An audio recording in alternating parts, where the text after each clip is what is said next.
Hello Year 11, hope you've enjoyed the first couple of days of the holiday and that you're resting up, but also that you've either started your revision or you're thinking about starting your revision for the mocks that are coming up as soon as you get back to school in January. Today I'm going to do a video on one of the subtopics to do with the Red Scare. Now, the Red Scare itself is a subtopic of the civil rights topic, but I'm going to focus today on McCarthyism. Okay, because I've had a few requests about McCarthyism, a few people finding it a little bit confusing, so I thought I'd do a video on that today. I'm also leaving the comments section open at the bottom of this video, so Year 11 and Year 10, if you have any suggestions or any requests for any videos over the next couple of weeks, over the Christmas holidays, if you want any videos making to help you with your revision, then please leave a comment below, because as I say, I've had a request for McCarthyism, hence why I'm making this video. But if you've got any other requests for World War I topics or Germany topics or civil rights topics, then just leave a comment below and I'll see if I can make a video over the next couple of weeks before you get back to school to help you with your revision. But yeah, McCarthyism, just get that back up. So McCarthyism, that's what I'm going to talk about today. But just before I get into McCarthyism, let me just remind you about the Red Scare a little bit. Now, I've already got two other videos on the Truman Doctrine and the Marshall Plan. I'll put a link for those in the description, the video description. So if you want to watch those, click on those links and watch them in your own time. But the Red Scare, in very, very general, basic terms. Remember that the Red Scare refers to the fear, or the scare, that people in Americans have of communism. Okay?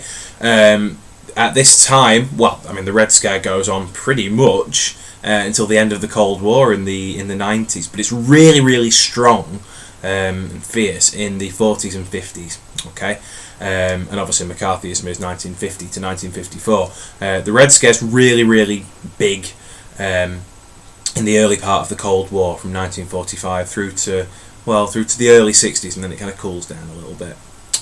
But it keeps going until the end of the Cold War in the 90s. But it's the fear of communism. People in America are really scared of communism. Communism is feared by Americans very simply because it goes against everything that America stood for, and still stands for, really, in terms of democracy and capitalism, making money, bettering yourself, having a choice of who you vote for in elections. Remember that communism, or most communist countries, are usually ruled by a dictator, or one party anyway, the Communist Party, and if they have elections, you only ever vote for the communists. You don't have a choice of who you vote for. Whereas in America and in Britain, you do have a choice. Several different parties, several different people. If you get sick and tired of the people who are currently in charge, you can change them at the next election if enough people vote for them. And again, capitalism, in America and Britain and the Western world, there was the idea that you should want to make money and have better things. So yeah, if you've got a car but you want a nicer one, then go out and get it, spend more money on it, earn more money and spend more money on it. Whereas communism is about equality, and you wouldn't really have fashion and competition for money in a communist country, because everyone in theory would have the same things. They'd all have the same amount of money, they'd all have the same quality of house and car and food and what have you, and there wouldn't be that competition. That, in very basic terms, is why people in America are afraid of communism, because people in America like the way America is, that they can choose who they vote for, and they can get better jobs and get better money or more money and have better lives, and they don't really like the idea of communism. Also, there's been, after the Second World War, communist Russia, or the Soviet Union, have taken over or taken control of a lot of countries in Eastern Europe quite aggressively. And America, again, are quite worried about that. They see communism, or communist countries, the Soviet Union anyway, which is like the big communist power at this time, they see them as quite aggressive and quite dangerous, and they're scared of that. Okay, that's, as I say, a very basic reasons why people in America are scared of communism, and why the Red Scare develops in America. There are other reasons, the Truman Doctrine and Marshall Plan being being other ones, and again, look at the video in the link below if you need a bit of revision on that. So that's the Red Scare. Now, as I say, I'm going to talk about Joseph McCarthy. If that's the wrong bit of paper. I'm going to talk about Senator Joseph McCarthy and McCarthyism in this video. Now, Joseph McCarthy, or Senator Joseph McCarthy, as you can see there, he really comes to prominence, or fame, if you will, in February 1950 when he makes a speech. A speech in February 1950. And in this speech, he claimed to have a list of 205 communist members, Communist Party members, who were working in the US government, in the State Department. Okay, so I've got this list. It's got 205 names on it of people, Americans, who work in the government, in the State Department, who are communists. Okay, that's what he says in this speech. Now, he then makes several other speeches after this one, and the figures keep changing. Eventually, he settles on 57. He says there are 57. I've got a list of 57 people who work in the American government who are communists. Okay, which naturally will make a lot of Americans think, oh God, we don't like communists, and we don't like them being in our government, or we don't want them in our government. And if there are 57, 205, however many, if there are any communists in our government, that's a bad thing. Now, we're quite sensible people. I certainly think I'm quite sensible, and I know that you lot are quite sensible. Straight away, if someone says they've got a list of 205 people and then it changes to 100 odd and then it's 57 and what have you, straight away you'd think, really? You've changed your story already. Don't quite believe that. That's probably what you guys were thinking when we first looked at McCarthyism. How do people fall for this? Well, they do, because the fear of communism is that strong. So even though he's changed his story, essentially, loads of people in the American public are worried and scared and want this looking into, and quite a few senators in the American government as well. They also want this looking investigating, and it is investigated. The American government put together a committee to look into McCarthy's claims that there are people working in the American government who are communists, and this committee is known as the Tydings Committee. That's because it's run by a man called Senator Millard Tydings. Okay, I'll come back to him in a minute. But the Tydings Committee was set up to investigate McCarthy's claim, and they actually found his claims, unsurprisingly, to be completely untrue. They investigated it. They found no real evidence of any communists working in the government that they didn't know about already anyway. And they said, this is absolute rubbish, McCarthy. You're talking complete rubbish. Now, that then led on to McCarthy responding by calling Millard Tydings, Senator Millard Tydings, un-American. Okay, he said, you're un-American and you're a communist sympathiser. Now, this actually had a big impact on Tydings, because he'd been a senator in Maryland for, I think it was about 30 years. He'd been senator in Maryland for a very long time, and actually that year, later on in the election in 1952, at the end of 1951, he didn't get re-elected. So it had a huge impact on Tydings' reputation, just because McCarthy had turned round and said, oh, you don't believe what I'm saying, do you? Well, that must mean that you are a communist sympathiser. You're soft on communism. Yeah, maybe you're even a communist yourself. It has a huge impact already, because again, the fear of communism is so strong. You can see just from that, just from the fact that McCarthy, who's been proved wrong, turns round and says to Tydings, who's in charge of this committee, must mean you're a communist sympathiser. And people believe that, and they don't vote for him again. They don't vote for Tydings again. It shows just how much power and influence McCarthy had by using the Red Scare. Yeah, by using the fear of communism. It gives him so much power and so much influence over the American people, because they see him as this crusader against communism, this defender of America, and this defender of capitalism, this defender against communism. So he had a big influence on the 1952 election, not just on Tydings not getting re-elected, but also on many other Democrats not getting elected. Now, McCarthy was a Republican. Remember, there are two big parties in America. There's the Republicans and the Democrats. McCarthy accused many Democrats of being communists or communist sympathisers, and this naturally had an impact on them, and many Democrats lost out and didn't get elected, and the Republicans won the election. The president or the new president in 1952 was Dwight Eisenhower, who was a Republican. And I'm not saying that's the only reason that Eisenhower won the election, but it certainly had an impact. McCarthy's campaigning and saying that the Democrats were communists or they were communist sympathisers, it definitely had an impact. And Eisenhower and the Republicans basically sweep the 1952 election quite easily. Okay, so there you go. He had a big influence on that election, attacks many Democrats, and then Eisenhower becomes president, and Eisenhower made McCarthy the chairman of the government committee on operations of the Senate. He was now in charge of investigating government departments. So Eisenhower actually gives him a very big job. Okay, he says, you're now chairman of this committee that looks into what government departments are doing. Okay, so checking that there aren't communists in there and checking that they're actually doing what they're supposed to. It gives McCarthy a huge amount of power to add to the power and influence that he's already had. Now I'm going to move on to the methods used by McCarthy. What methods did he use in his campaign? Well, the first one I'm going to talk about is public hearings. He had private hearings, but often they were in public as well. Okay, so they start off private and then he brings them out into the public. So public hearings. Now in these public hearings where people were accused of being communist, he used bullying and aggressive tactics, aggressive questioning, trying to kind of scare people into confessing that they were communists or members of the Communist Party. And these got him a lot of publicity, especially when he accused high-profile people like General George Marshall, who we've looked at before, who's in charge of the Marshall Plan. He accuses people like George Marshall, and that got him a lot of publicity.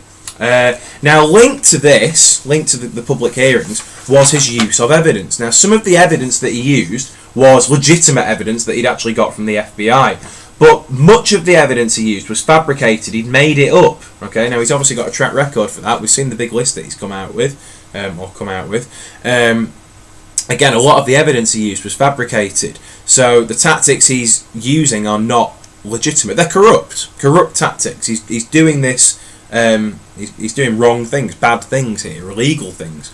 And he's getting away with it. Another thing he did, and we've seen an example of this already with Tydings, is he attacked his critics. If anyone criticised him, whether they were another senator or a member of the press or whoever, he would attack them by labelling them as communists or communist sympathisers. Oh, you disagree with what I'm saying, are you? Well, that must mean you're a communist. I'm going after communists, and therefore if you disagree with me, you must be a communist, or you must be at the very least a sympathiser of communism. You must be soft on it. Okay, so there's some of the tactics that he used. Okay, and to quite a great effect early on anyway, from 1952 to 1953 especially. Well, I'm going to talk about the impact that they had now. So what impact did McCarthy's campaign have? What impact did all of these public hearings and attacks on people have? Well, the main impact it has, the kind of big general impact that it has, is it makes Americans so paranoid. They are worried that their government are communist, that their neighbours are communist. People are so scared of it. It makes the Red Scare even bigger. Okay, it makes people even more afraid of communism, because here's McCarthy allegedly finding communists here, there and everywhere, and people don't know who to trust. And it has a huge impact on the daily lives of people.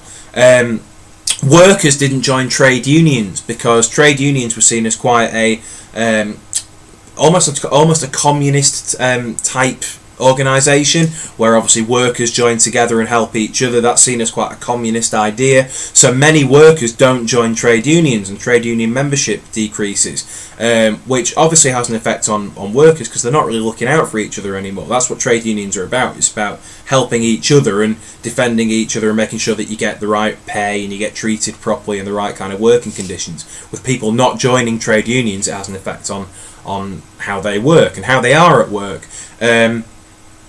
Both in terms of how they are at work and just their general lives. People don't talk about politics anymore, because especially if they're left wing. So they're worried that if they have ideas that are not communist as such, but kind of heading on in that direction, left wing ideas, socialist ideas about helping people and helping each other and helping the working class especially. People don't want to talk about those anymore because they think if I say this, people are going to think I'm a communist and I might be the next person in front of McCarthy having to defend myself. So again, it really has an impact on how people act and carry themselves in their daily lives. People's reputations, kind of links to the last point, people's reputations are damaged. Those people who are called before McCarthy or who are accused by McCarthy, their reputations are almost automatically ruined or destroyed just by being questioned, not necessarily being found guilty of anything. In fact, no one who McCarthy accused ended up being found guilty of spying or anything illegal. But just by being questioned, it damaged a lot of people's reputations because you were kind of tarred with the communist brush, for want of a better phrase. Careers were damaged. You know, people lost their jobs. They got sacked because they were accused again of being members of communist parties, particularly in the government. If you were a member of the government, a worker in the government, and you were accused of being a communist, it usually meant that you would get the sack. And this had a general impact on America because many of the people who lost their jobs, these government workers, were talented and intelligent people who actually could have had a great benefit on America as a country. But because they lost their jobs, naturally they couldn't do this anymore. They couldn't have, you know, a positive impact on America, which, you know, was a real shame. But that was another impact of McCarthyism, that these, you know, talented and intelligent people lost their jobs, and naturally that had a knock-on effect with the rest of America. And finally, let's talk about McCarthy's downfall in 1954. So you know, as quickly as it started in 1950, it ends in 1954. It's quite a quick rise to power and then a quick fall. So how does his downfall come about? Well, very simply, it comes about when he starts investigating and accusing the U.S. Army. Now, the U.S. Army is seen as a very, you know, it's an army that has less than 10 years before defeated Hitler and brought freedom to the Western world, or protected freedom in the Western world, or the world. So it's something that Americans feel very patriotic about, quite rightly. And when McCarthy starts accusing army chiefs of being communist or having links to the Communist Party, that raises a few eyebrows with people going, okay, I think he's gone a bit too far now, don't quite swallow that one. Now his televised hearings of these army chiefs were televised, as I've just said, and again it showed his bullying tactics, but this time people are kind of seeing through that. They're not just focusing on, oh, there's a communist. Now they're focusing on what McCarthy's doing and going, oh, he's a bit of a bully here. Some of these tactics I don't really like these. The other thing that happens in these televised hearings is that the army chiefs who are being questioned and accused actually start fighting back and going, well, hang on, McCarthy, we've actually got evidence of you, you know, making stuff up and being quite corrupt. We've got evidence to kind of fire back at you. And suddenly people go, oh yeah, right, he's not, you know, this perfect white knight, this crusader, this defender of communism. He's actually quite a bad man. He's a liar and he's corrupt. So that goes a long way to, you know, bringing McCarthy down and bringing his reputation down. It's also helped by the press. There is a lot of anti-McCarthy material published in newspapers at this time, kind of at the same time as the army hearings are going on. The press are busy, as I say, publishing anti-McCarthy stuff in the newspapers. There's also a TV program at the time that was dedicated to McCarthy and criticising him. It was called See It Now. So it was kind of an investigative piece that looked at McCarthy and his tactics and kind of pulled them apart and said, well, look, actually, he is just a big corrupt bully and a liar. Don't believe everything he says because 9 times out of 10 it's a load of rubbish. So this really damages McCarthy's reputation. And finally, in December of 1954, the army hearings have been in March of 1954. By December 1954, the US government, or the Senate I should say, have investigated McCarthy themselves or looked into his actions a little bit more, and they condemn him with improper conduct. They say you haven't acted in the appropriate way, in a proper way, hence the improper part of it, improper conduct. So they say, look, McCarthy, you haven't been acting legally, you haven't been acting properly, we condemn you with this improper conduct. And he was disgraced from that point on. His reputation was damaged, even though he carried on looking into communist activities or alleged communist activities. From that point on, no one took him seriously anymore, because not only were the press attacking him and the army attacking him, but now his own government were attacking him, and saying, everything you say is complete rubbish. He died in 1957 from alcoholism, and that was naturally the end of McCarthy. But as I said, from December 1954, his reputation is completely and utterly ruined, and from that point on, McCarthyism as a concept is over, because no one will listen to him anymore. And at that point, the Red Scare cools down a little bit. It's raised a lot more in the 1960s, but you don't need to know about that because it's not part of the course. But the Red Scare cools down a little bit, raises back up in the 1960s, but then goes down a lot more after that. So the height of the Red Scare is pretty much over with the downfall of McCarthy, or the early Red Scare anyway. So that is McCarthyism, and hopefully that has cleared up a few issues that some of you are having. As I say, if you have any requests for future videos, if there's any other areas of the First World War topic that's giving you any trouble, or the Germany topic, or the civil rights topic that's giving you any trouble, just comment below with a request and I'll see if I can put something together for you over the next couple of weeks. As I say, I've also put the links for the Truman Doctrine and Marshall Plan videos in the description below, so if you want to look at those, then feel free, click on the links below. But other than that, hopefully that has cleared up the McCarthyism issues for you, and I will see you very soon. Thank you.